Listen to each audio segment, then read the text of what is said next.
The government will begin unwinding the cuts to excise duties on petrol and diesel on the 1st of September, with a plan to completely phase out the cuts by the end of the year. They were introduced in April as farmers, hauliers and others from the agricultural sector took part in demonstrations across the country over the increase in fuel prices after the US and Israel attacked Iran. The Tánaiste Simon Harris has rejected suggestions that the decision to delay the excise cut restoration was due to fears of new fuel protests. These furious and far-reaching protests over the rising price of fuel in April were instrumental in the government again dipping into the coffers to cut the taxes and levies on petrol and diesel.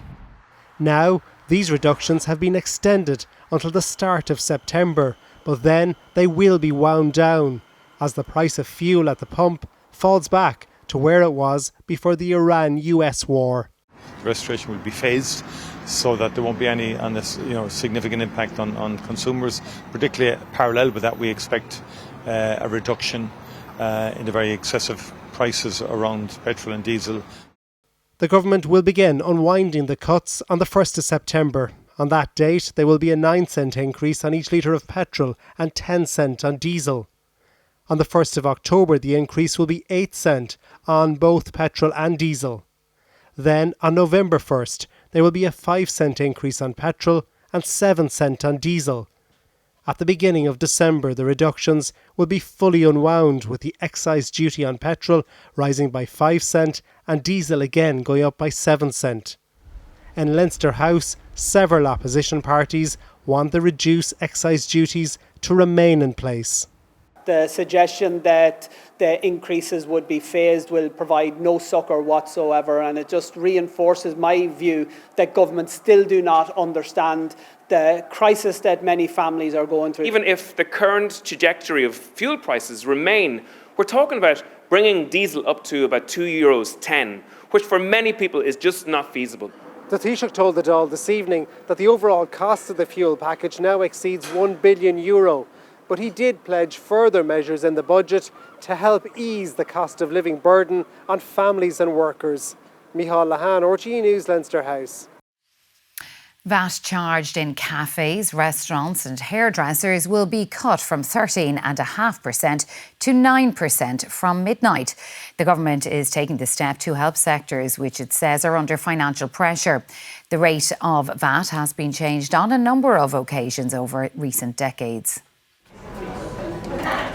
This is Pacino's restaurant in Dublin. It's one of thousands which will benefit from a reduction in VAT. Its owner says restaurants have been hit with rising costs and the tax cut will help keep firms alive. I think a lot of small restaurant owners and small businesses in general wake up tomorrow morning realising their business is now viable.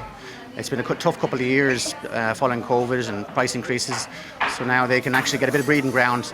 The big question consumers will be asking themselves is whether lower tax means lower prices. The primary purpose of this VAT measure is to reduce the cost for business. So we recognise that there are thousands upon thousands, in fact tens of thousands of businesses in the hospitality, the tourism and the hairdressing sector. We recognise that they're often busier than ever, but if you ask them they'll tell you they're busier than ever and still to the pin of their collar. But the Labour Party says it benefits large multinationals such as McDonald's as well as indigenous firms. The reality is that a very high proportion of the 680 million full year costs will go towards very profitable franchises and chains across the country. The government argues the majority of firms which benefit are Irish, but the cost of the VAT cut is significant for the state, and it's happening when the International Monetary Fund has warned Ireland against cutting taxes and leaving the country over-reliant on volatile money from multinationals. But that is exactly what the government has just done. Well, Barry Lenihan and David Murphy are standing by. Let's speak to Barry first. Barry, these two changes that were announced today, the excise duty and the VAT, which is coming in from midnight, what were the key considerations for government in both of those decisions?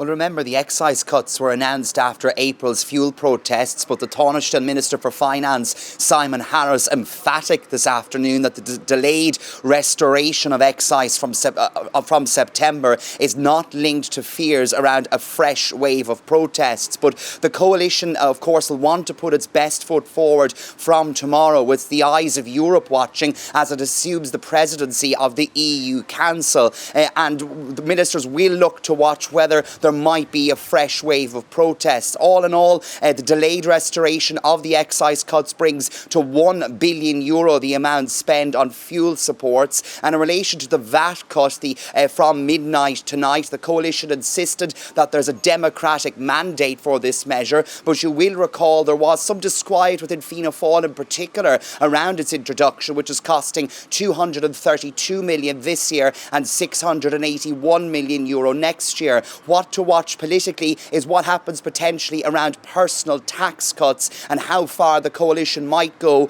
in October's budget. And the overall success of these measures will ultimately be judged by how much people might feel them in their pockets. All right, David, so they're cutting taxes. They may cut more taxes, but where is the money coming from, and is it a good idea?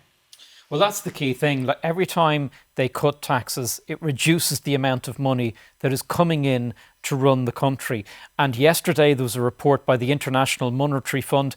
They're the people who bailed out Ireland during the financial crash when things were really bad. And in that report, they said the government needs to increase the amount of revenue it's getting from income tax and from excise and from property taxes and VAT. And now today we see the government cutting the rate of VAT for one sector, maybe for good reason. Also, we can see there are going to be other tax cuts potentially on income taxes coming in the budget. So this raises the problem that Ireland is increasingly dependent on this very volatile money coming from multinationals. A lot of that money relates to stuff that doesn't even happen in Ireland. It just happens that the profits are booked in Ireland. So with the flick of a switch, that money could easily go through New York or California. And when that happens, we could easily find that Ireland, instead of running a big surplus, runs a deficit. And that's when the public finances literally fall over. And that's why every month the government is being warned about what it's doing. So we'll have to see what's going to happen. OK, Economics and Public Affairs Editor David Murphy, thank you. And Barry Lenihan from Leinster House, thank you too.